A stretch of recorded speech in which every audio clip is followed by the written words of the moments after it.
That's all trip இது ஒரு auto மற்றும் கேப் புக்கிங் ஆப். சின்ன டவுன்களுக்கு விசேஷம், கோயில், குளம்னு டூர் போறவங்க ஆட்டோ கேப் கிடைக்காம ரொம்ப கஷ்டப்படுவாங்க. அவங்களுக்கு இந்த ஆப் ரொம்ப பிரயோஜனமா இருக்கும். கீழே டிஸ்கிரிப்ஷன்ல இருக்க லிங்கை கிளிக் பண்ணி தட்ஸ் ஆல் ட்ரிப்பை டவுன்லோட் பண்ணிக்கோங்க. அதிமுகவின் விமர்சனத்திற்கு பயந்து 3 அமைச்சர்களை வைத்து பதிலளிக்கிறார் முதலமைச்சர் ஸ்டாலின் என அதிமுக பொதுச் செயலாளர் எடப்பாடி பழனிசாமி தெரிவித்துள்ளார்.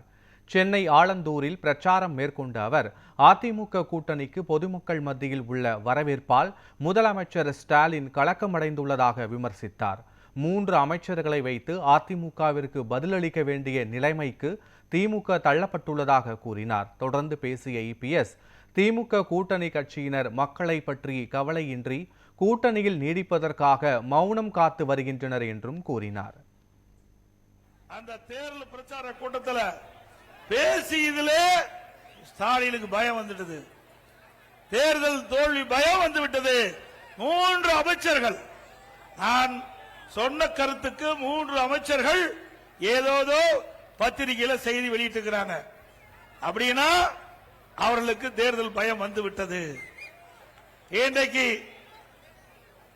நாங்கள் சொன்ன கருத்துக்கு பதில் சொல்ல முடியல.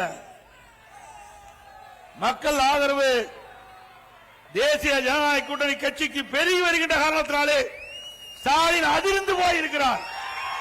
10 ஆண்டு காலம் உங்க கூட்டணியில் அங்க வைக்கின்ற கட்சிகள் உங்களுக்கு விசுவாசமாக நடந்தது. தமிழ்நாட்டில் நடக்கின்ற கொலை, கொள்ளை, திருட்டு, வழிப்பறிவு, பாலி வன்கொடுமைகள் இதையெல்லாம் இந்த திராவிட முன்னேற்ற கழக தலைமையில் அமைக்கப்பட்ட கூட்டணிகள் பேசவே இல்லை, வாயே திறக்கல, மௌனம் காத்தார்கள்.